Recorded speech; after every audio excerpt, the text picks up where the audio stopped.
Hello friends, study audio books इन Hindi channel में आपका स्वागत है। मैं आज इस ऑडियो में 2023 में आने वाले जितने भी एग्ज़ाम्स होंगे like UPSC, UPPCS, state PCS में जो भी करंट अफेयर्स से संबंधित क्वेश्चंस आते हैं उसके कुछ संभावित योजनाएं, पहल, एप्स, पोर्टल मैं आज आपको इस ऑडियो बुक में सुनाने जा रही हूँ। श्रेष्ठ लक्षित क्षेत्रों के हाई स्कूल में पढ़ने वाले छात्रों के लिए आवासीय शिक्षा की योजना है।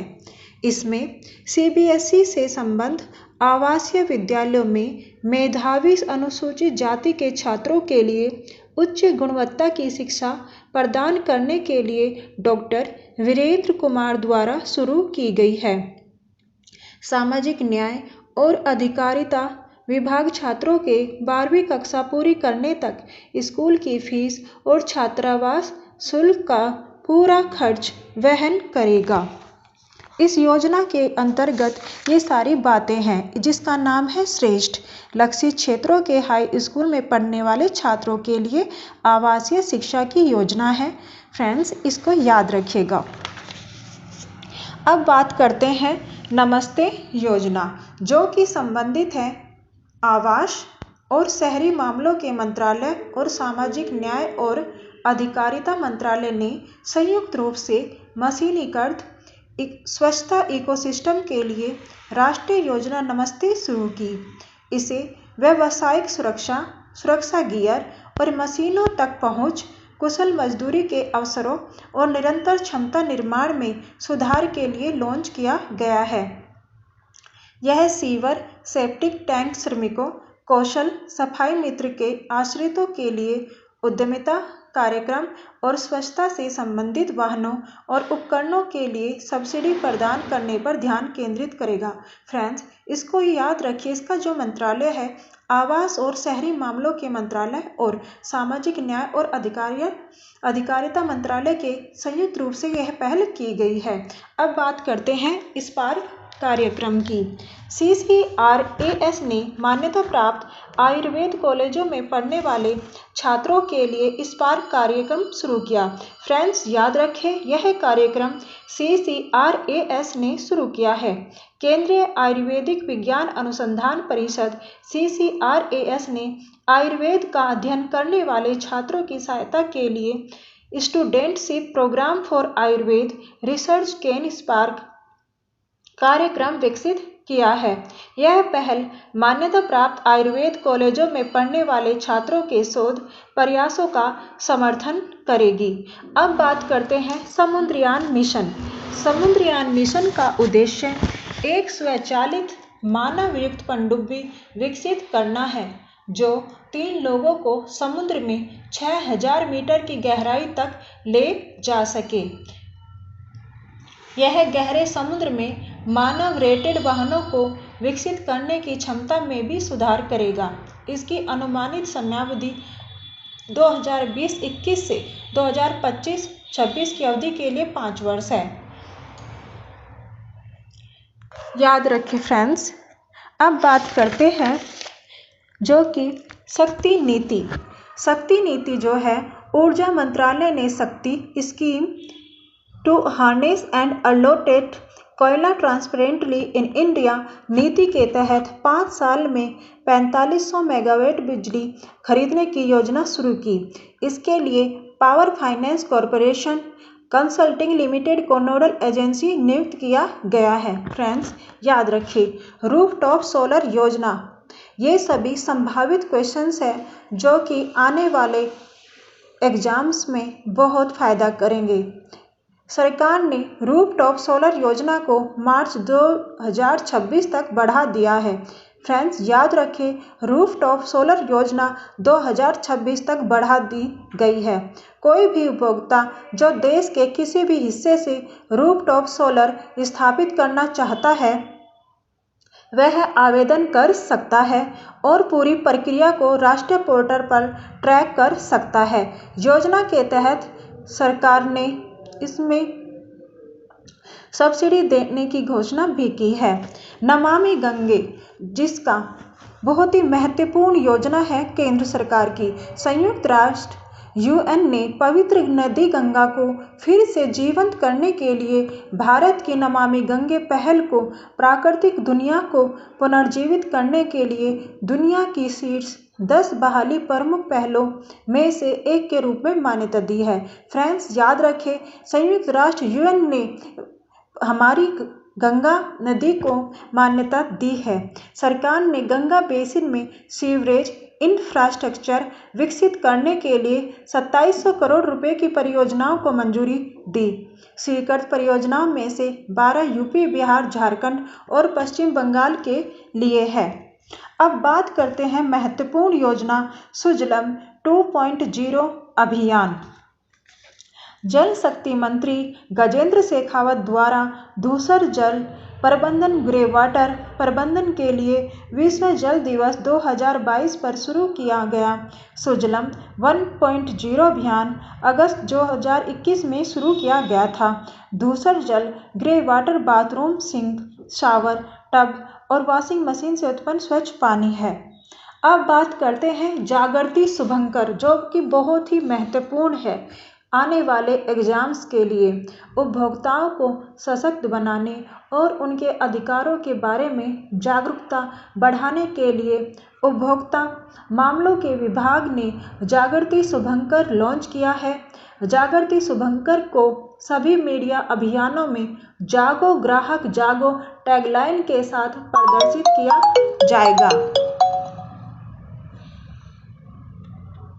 अब बात करते हैं स्वच्छ सागर सुरक्षित सागर अभियान। स्वच्छ सागर और सुरक्षित सागर जो अभियान है, सरकार ने भारत के पूरे समुद्र तट पर एक स्वच्छता अभियान स्वच्छ सागर सुरक्षित सागर लॉन्च किया है। इसमें बात कर रहे हैं फ्रेंड्स, केंद्र सरकार ने लॉन्च किया है पूरे भारत के लिए। जितने भी कोस्टल एरिया है, हमारा पूरा भारत देश जो दक्षिणी राज्य है वे समुद्री किनारों पर है, तो उनके लिए बेसिकली ये योजना है। 75 दिनों तक चलने वाले इस अभियान की शुरुआत 3 जुलाई 2022 को की गई थी। फ्रेंड्स, यूपीपीसीएस में ज़्यादातर जो क्वेश्चंस आते हैं उनमें डेट पूछ ली जाती है। स्वच्छ सागर सुरक्षित सागर जो अभियान की डेट है 3 जुलाई 2022 को की गई है। यूपीपीसीएस में लास्ट 1 ईयर के क्वेश्चंस आते हैं, जिसमें कि उनकी जो संख्या है 20 से लगाकर 30 तक हो सकती है।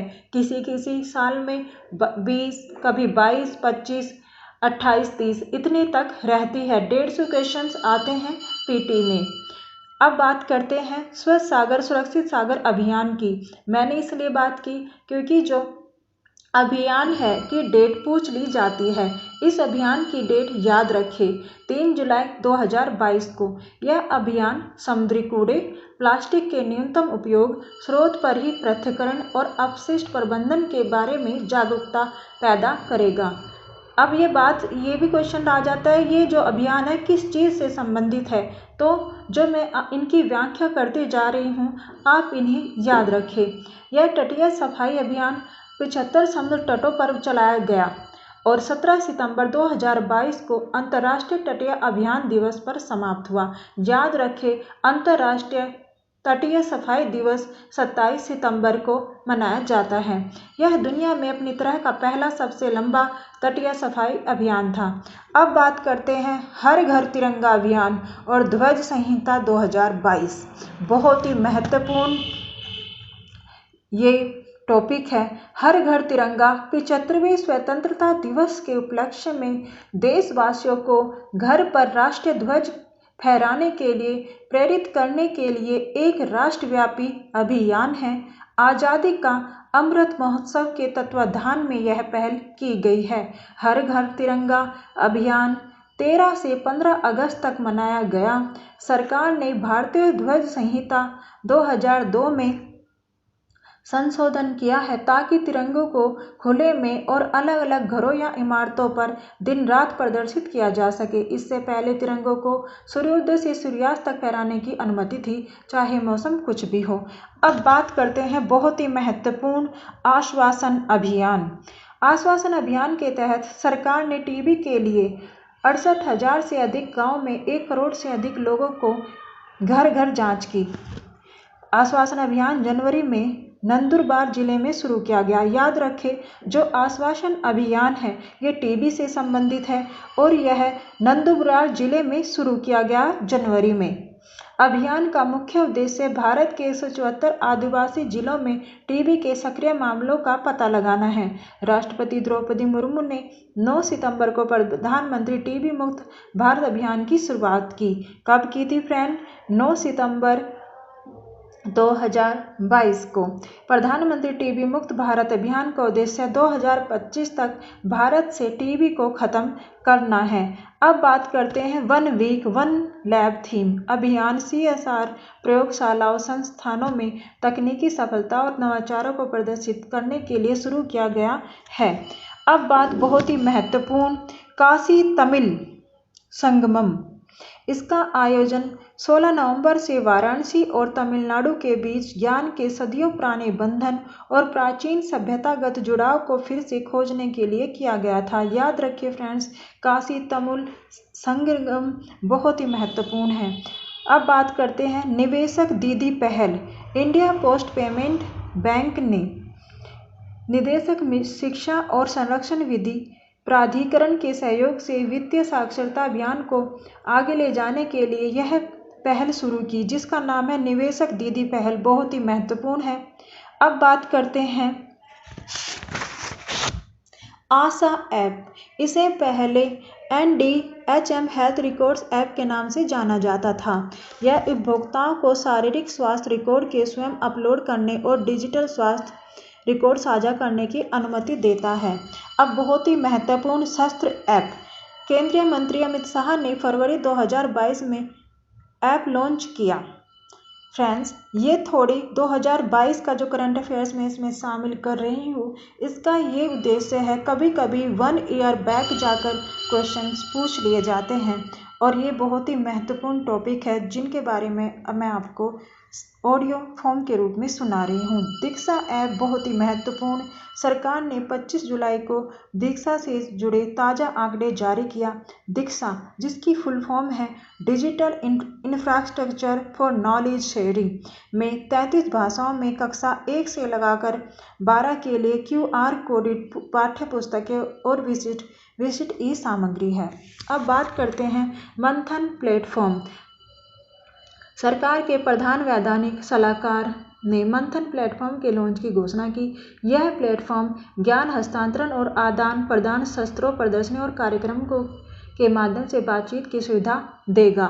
निदान portal. Narcotics control bureau NCB द्वारा निदान पोर्टल विकसित किया गया है। यह नारकोटिक्स समन्वय तंत्र पोर्टल का हिस्सा है, जिसे केंद्रीय गृह मंत्री अमित शाह द्वारा 30 जुलाई को लॉन्च किया गया 2022 में। याद रखें, यह नशीले पदार्थों के अपराधियों से संबंधित डेटा के लिए वन स्टॉप समाधान है और नशीले पदार्थों के मामलों की जांच करते समय एक प्रभावी टूल के रूप में कार्य करेगा। ई-अमृत ऐप। COP26 के अध्यक्ष आलोक शर्मा और नीति आयोग के उपाध्यक्ष श्री सुमन बेरी ने ई-अमृत मोबाइल एप्लीकेशन लॉन्च किया है। बाल रक्षा। यह आयुर्वेद के माध्यम से बाल रोग निवारक स्वास्थ्य देखभाल के बारे में जागरूकता फैलाने के लिए शुरू किया गया है। ऐप माता पिता से उनके बच्चों के स्वास्थ्य और प्रतिरक्षा पर किट के प्रभाव पर प्रतिक्रिया भी एकत्र करेगा। अब बात करते हैं बहुत ही महत्वपूर्ण ई समाधान पोर्टल। विश्वविद्यालय अनुदान आयोग UGC द्वारा एक नया छात्र शिकायत निवारण प्लेटफॉर्म ई समाधान लॉन्च किया गया है। इसमें UGC ने छात्रों की शिकायतों के समाधान के लिए निश्चित समय सीमा भी तय की है। अब बात करते हैं मार्ग पोर्टल। यह विविध क्षेत्रों में स्टार्टअप्स के लिए मेंटरशिप की सुविधा के लिए वन स्टॉप मेंटरशिप प्लेटफॉर्म है। स्टार्टअप इस पोर्टल के माध्यम से शिक्षाविदों, उद्योग शिक्षा विशेषज्ञों और सफल संस्थापकों से जुड़े सकते हैं। नीचे 2.0 पोर्टल, यह टीबी के उपचार से गुजर रहे लोगों को विभिन्न प्रकार की सहायता प्रदान करने के लिए दाताओं के लिए एक प्लेटफॉर्म के रूप में काम करेगा। ई बाल निदान पोर्टल, इस पोर्टल में कई नई सुविधाओं को शामिल किया गया है जो कि शिकायत की प्रकृति के आधार पर किशोर न्याय, पॉक्सो, श्रम और शिक्षा में शिकायतों का विभाजन। अब बात करते हैं बहुत ही महत्वपूर्ण स्केल ऐप। केंद्रीय मंत्री धर्मेंद्र प्रधान ने केंद्रीय चमड़ा अनुसंधान संस्थान चेन्नई में स्केल